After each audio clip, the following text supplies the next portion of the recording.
Severance? None required by law.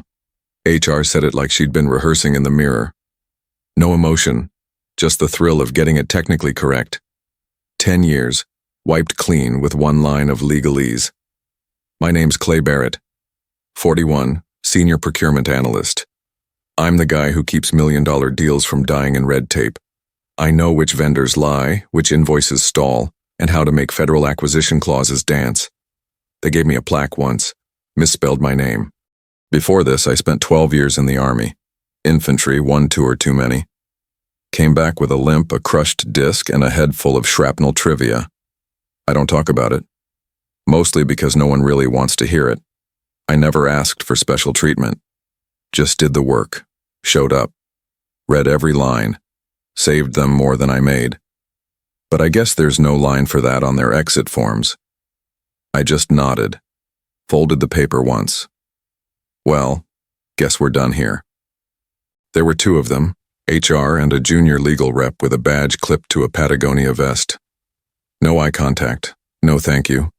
Just a manila envelope and a chair that still held my heat. I stood. No outburst, no last words. There was a pen on the table. I didn't touch it. Just walked out with the envelope under my arm like it was some kind of award. In the hallway, Mark, one of the interns I trained last year, stepped out of a breakout room and froze. We made eye contact for half a second. He gave me a nod. I didn't return it. The elevator opened without a sound. In the parking lot, a memo printout fluttered under my wiper blade. I didn't read it, just crumpled it up and tossed it in the back seat. The engine started on the first turn. I sat for a moment, let it idle, watched the steam rise from the windshield, didn't turn on the radio, didn't call anyone. Sometimes silence tells you exactly where you stand. My apartment was the same as I left it, half tidy, half forgotten. I dropped the envelope on the counter and stared at it for a beat too long, then walked down the hall and opened the utility closet. Behind a stack of old tax documents and a busted humidifier was a small, dusty brown box. Taped shut, label faded but still legible. V, urgent, do not discard. It had followed me through 3 moves in 10 years of pretending not to care. I almost didn't grab it, almost shut the door and walked away. But something in me felt heavier than usual, so I pulled it out and carried it to the kitchen table. It felt heavier than I remembered. Maybe it was just me. I sat, just stared at it. Told myself I'd open it when I felt normal again. Turns out normal's not a place you get back to. I peeled the tape back. Cardboard cracked at the seams. Inside, a bundle of old forms. A sealed envelope marked, "Do not sign anything until reading this." And a photo. 5 of us. Desert gear. Smiling the way people do when they're not sure they'll make it back. I turned it over. Just blank space. I could have sworn there used to be something written there. Maybe I'd imagined it. Or maybe I didn't need a reminder. One of them didn't come back. Another did, but not really. I sat there for a while. Didn't move. Just stared at that photo like it might give me permission. That night, I sat at the table with that box still open in front of me. And for the first time in 10 years, I opened the envelope marked VA, Urgent Response Document. I didn't know exactly what I was about to restart, but I knew it wouldn't be quiet. The envelope didn't move all night. It just sat there on the kitchen table, heavy with corporate closure and zero accountability. I let it sit. Coffee cooled. The house was quiet. By morning I opened it. 63 pages, standard formatting, bold sections, sterile tone, legal, yes, clean, no. Page 12, voluntary departure. Page 15, no severance required by law. Page 17, veteran status, undeclared. Voluntary, undeclared. I kept flipping, noticed who hadn't signed, and who had quietly omitted a decade of protected classification. Sloppy. I made one call. Department of Veterans Affairs, how may I direct your call? Clay Barrett, service ID ending 0928. A pause, then, "One moment, Mr. Barrett." Click. Mr. Barrett, we were wondering when you'd call. Yeah, so was I. Silence. Then, can you confirm your last full service year? I hesitated, not from doubt, but wait. 2009, Section 4C, partial disability. We see that. What happened? Orion West let me go. No severance, no designation. Another pause. Then, they failed to register your status. Again. A beat. You sure? Sir, it's not just a misstep. It's systemic. I leaned back, just listened. No panic, just protocol. I pulled the bottom drawer under the bookshelf. Inside, a single red folder labeled VA Compliance, Orion West. Top page, a 2015 onboarding memo acknowledging my veteran status, signed by the same HR rep who'd handed me the exit papers like a receipt. Next, an accommodation request from 2016. Then, a flagged email from 2018, Clay's vet status and review before promotion panel. I had everything. Neat, dated, quietly buried. They always say, thank you for your service. They never ask what it cost. I never wore it. Never needed to. Did the job. Clean, flawless. No favors, no complaints. That afternoon, HR tried catching up. Please confirm your veteran status to update company records. Timestamp, 2:06 p.m. I stared at the email for a second, then printed it, underlined the time in red ink, and slid it into the folder. 2 hours too late. I opened the red binder I hadn't touched since 2014. Dog tags, commendations, a coin from a former CO, and a folded note in pink marker. Daddy's my hero. The kind of document no one ever requests. The kind you keep anyway. Then another email from HR. Exit experience survey. Your feedback helps us grow. I read it twice, then laughed. Just once, then deleted it. I didn't feel anger. I felt formation. Some things don't burn. They solidify. I wasn't trained to yell. I was trained to outlast. They thought I'd disappear quietly. Maybe call it bad luck. Maybe blame myself. Walk away with dignity. That's where they slipped. At the back of the red folder, one last form. A little curled. Older ink. Header. Request for case reinstatement. Code 138C. Employer noncompliance. My name was already filled in. Date blank. I opened the binder, slid it into the next tab, then wrote one word in all caps on the cover page. Tuesday. I drove myself to the VA, didn't tell anyone, didn't bring anyone. Just the red binder on the passenger seat and the coffee I forgot to drink. The lot was half full. Fluorescent lights hummed over faded parking lines.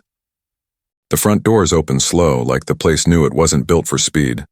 Inside, everything smelled like paper and time.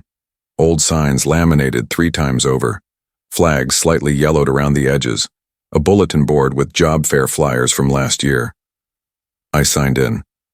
The guy at the window didn't ask why I was there. Just looked at the binder, looked at me, and said, Office 203, second floor. The legal rep's name was Tanya. She wore readers halfway down her nose and had a sticker on her laptop that said, Bad data, bad decisions. I liked her already. She opened the binder like she was expecting fluff. Then her eyebrows twitched. Once. This is good documentation. I don't keep bad documentation. She flipped through the tabs. You're invoking 138C? I didn't answer. I just tapped the form with the Tuesday label. She exhaled through her teeth. They really put voluntary? Page 12? She nodded slowly. Clay, I'll be honest, this is going to escalate. If we file, it's federal. Good. I mean, you okay with the mess? I looked her in the eye. They started it neat. She scanned half the binder, then said she'd call someone from compliance and walked out with the pages. I sat alone in the office. There was a poster behind the door. Your service doesn't expire. Cheesy, but fair. When she came back, her tone had changed. We're opening a file, formally. You'll get a docket number within 48 hours. Copy. There will be interviews. Expected. They're in violation of federal code, Clay, retroactively. I stood up, zipped the binder. I'm not here to sue. Tanya tilted her head. I looked at her. Calm, dry. I'm here to be seen. Back home, I opened a new folder. Gray this time. Label, Orion. Response. I slid in a printed email from that afternoon. Subject, question regarding employment status classification. Internal only. From legalorionwest.com to HR Director orionwest.com. CC, Internal Counsel orionwest.com. No greeting, no punctuation, just a timestamp and urgency. I didn't reply. I just printed it, highlighted the sender's name and put it in the folder. Second tab. I didn't need to speculate. I'd seen this play before. An email like that meant panic. Not because they cared, because now it wasn't just me. It was process. Next morning, a missed call. Unknown number, left no voicemail. 10 minutes later, it rang again. This time I answered. Female voice, quick tempo, not familiar.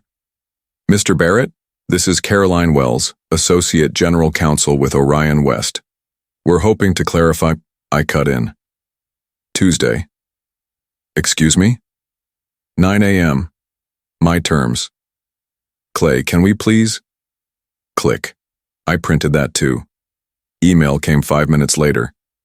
Following up on our call, we're open to a meeting. I didn't open it, just flagged it. Then wrote on the envelope. Gray, tab 3. I wasn't in a hurry. They were. The email was polite, corporate polite. We'd like to discuss a potential resolution. No need for attorneys yet. We're sure this can be handled informally. I replied with 2 lines. Tuesday, VA Building, Conference Room B. My witness will be present. No reply, but they showed up. Caroline, Associate Counsel, walked in with a man I hadn't seen before. Mid-30s, custom shoes, the kind of face that's only ever had sun through tinted glass. This is Logan.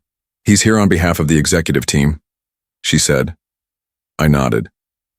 Tanya from the VA was already seated. Clipboard, neutral posture, badge on display. Oversight and liaison, veteran claims. Logan offered his hand. I didn't take it. We sat. Clay, Caroline began, we appreciate you making time. We believe there's a path forward. Logan here has authority to propose a solution without escalating things. That word again, escalating. Logan gave a closed-lip smile. We understand this has been uncomfortable. Orion West values your service. We'd like to make things right. He slid a folder across the table. 3 months transitional pay. Immediate release. Full NDA. Discretionary, of course. I didn't open it.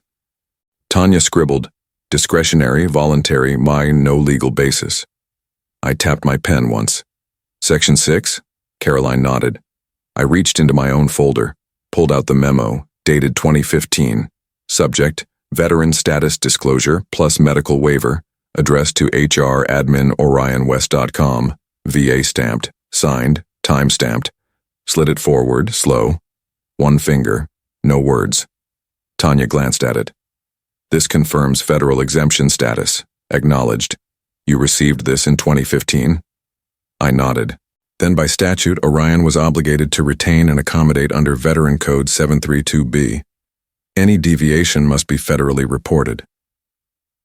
Logan exhaled through his nose, the kind of breath men take before realizing they're not in control anymore. Then he adjusted his cuff and leaned in.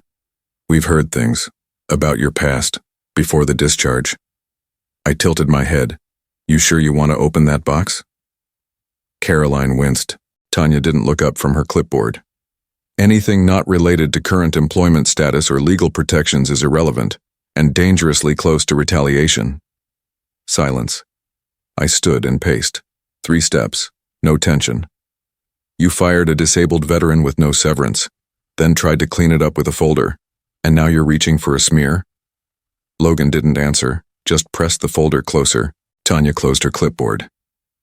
I'll prepare a formal compliance report for the Office of Federal Oversight. Caroline blinked. Is that necessary? Legally, yes. No handshakes. As I walked out, Logan followed, tried to soften his voice. Clay, listen, off the record. There are ways to resolve this without everyone bleeding. I looked at him, calm. Then you should have thought of that before drawing blood. That night, an internal email leaked. Subject, Emergency Compliance Prep, all departments. I didn't even have to ask for it. It arrived anonymously. No body, just forwarded. The original sender? VP of Risk. Time-stamped 2:42 a.m. I printed it, labeled it Gray Folder, Tab 6. Slid it into place between staff disclosures and hostile exit protocols. Later that day, I passed the reflection wall near my kitchen. Framed medals, shadow boxes, a dusty photo from Kandahar. I paused, looked at the bronze star. First time I had in years, just 1 second. Then I kept walking. Next morning, a new message. Jillian Torres, Senior Correspondent, Federal Public Access Channel. One line. Available to talk? We're doing a segment on workplace accountability and veterans' rights. Attached, a photo. Me. Ceremony in Kandahar. Bronze star pinned. 2012. They dug deep. I didn't respond. Printed the email. Folder. Black. Tab. 2. Left it open on the table. Later, a call. Voice. Nervous. Young. I work at Orion. I found something I think you should see. I waited. Internal legal memo. They knew you had VA protection. There's even a flagged risk assessment from last year. I didn't ask why he was calling, just asked where to send it. New envelope arrived next day, unmarked. No return. Inside, 5 printed pages. 1 handwritten note. They knew, hope this helps. Filed it. New folder. Red. Tab. Phase shift. That afternoon, the doorbell rang. Small package, no note. Inside, a USB labeled only, for your records. I plugged it in, folder of audio files. One was labeled, exec call, legal strategy. I hit play. First voice, if it leaks, we say it was an admin error. He won't go public. Too much to lose. Second voice, veteran or not, he's just one guy. He'll take the money. I closed the lid. That night I left a message. Torres, it's Clay. I'll talk, but I want it on camera. They didn't expect me to escalate. They thought I'd sign the NDA, take the 3 months, and shut up. Instead, I went quiet. Publicly. Privately. I retained legal representation through the VA, submitted a formal grievance, and copied every single detail of my termination into a protected record. Then I sent one email. To a friend of Tanya's, a veteran herself. She happened to write for one of the country's largest newspapers. She didn't respond with a thank you. She just said, "Give me 48 hours." The headline hit Tuesday morning. Combat vet terminated, denied severance, blocked from ADA disclosure. I didn't write the title. I didn't have to. Within hours, veterans forums lit up. Anonymous posts, rage, solidarity. A woman from Florida, wife of a retired Marine, sent a 1-line email. "Thank you for doing what my husband couldn't." Someone started a petition. Thousands signed. By nightfall, Justice for Easton was trending in corners of the internet I hadn't visited in years. They reached out within an hour. First it was HR, then legal, then someone much higher, all asking the same thing. What will it take to resolve this quietly? I didn't ask for a number. I asked for a clause that would make what they did to me legally impossible to repeat, not just for me, but for any disabled veteran in the company going forward. Before they caved, they tried one more thing. An anonymous tip landed in a minor blog, questioning my discharge, implying I was exaggerating my condition. I didn't flinch, just copied it into my case file, forwarded it to Tanya. "They're getting nervous," she replied. "That's good. They pushed back, hard. They offered money, more months, stock, even a public apology. I rejected each one, until finally, their general counsel sent a new document, my clause, my language, exactly as I dictated it, word for word. And one more thing, a line in bold above the signature field. This agreement, once signed, replaces all prior terms, verbal or written, and is legally binding across all subsidiaries. That was the win. Not the compensation, not the attention, the binding clause, the precedent. That night, Tanya asked, "Are you sure it's over?" I looked at her. She already knew the answer. "The money's not the win," I said. "It's the clause. It's the record. It's making sure they don't get to do it again." That evening, Tanya passed me a mug of coffee, still in her scrubs. She didn't ask about the settlement. She just said, "You didn't just win. You made a rule." I nodded once. A rule they can't rewrite. We didn't toast. We didn't cheer. We just sat quietly as the story played on the news behind us. A few days later, I stopped by the VA center to drop off the signed copy. Outside, a younger guy in a worn navy hoodie sat on the steps. "You Easton?" he asked. "The guy from the news?" I didn't answer. He nodded anyway. "They fired me too, last year. I didn't fight. Didn't think I could." I reached into my coat and handed him the last original printout of the compliance clause, the one with my handwriting still on it. "Start with this," I said. He didn't thank me, just held it like a survival manual. This was never about revenge, but they'll remember it like it was. Later that week, a new package arrived at my door. No name, just a return address from DC. Inside, a framed photo, black and white, me at 23, helmet off, dirt on my face, looking up, no note, just the image. I stared at it for a long time. Then I set it on my desk beside the signed agreement. 2 documents, proof of war and proof of what came after. The fine was announced on a Thursday, $4.8 million in federal penalties, 2 violations of the Uniformed Services Employment and Reemployment Rights Act, 1 for unlawful termination, 1 for retaliatory legal pressure. The Office of Labor Fairness issued a statement. So did the VA, so did the Secretary of Veterans Affairs. Orion West Holdings said nothing. For 48 hours, the silence was louder than headlines. Tanya called. "They want you at the press conference," she said. "VA, local reps, maybe someone from the Hill." "No," I said. She didn't argue. "They also want a photo for the case archive." "I don't do archives." She paused. "Then you'll want to see this." A new envelope arrived, marked confidential settlement proposal, typed thick white gloss finish, offered $2.5 million payout, a full apology sealed in private, a lifetime NDA, no admission of wrongdoing, no public record. I read it twice, then again. Next morning, I asked Tanya to meet me in person. We sat in her car outside a federal building, engine off, windows up. I passed her the original agreement. And 1 extra page, handwritten. A clause. My clause. Compensation to be converted to a lifetime monthly salary equivalent, paid by Orion West Holdings in my name, with public ledger transparency. No NDA, no restrictions. If declined, case proceeds to trial. She read it. Once. Then nodded. "I'll send it." 3 days later, Tanya texted 1 word. Signed. I wasn't there when the CEO signed, but I imagine she didn't smile. I didn't celebrate, didn't go out, didn't buy anything. I booked a car, quiet driver, north route, stopped at a cemetery in Chelan County. 3rd row, 6th marker.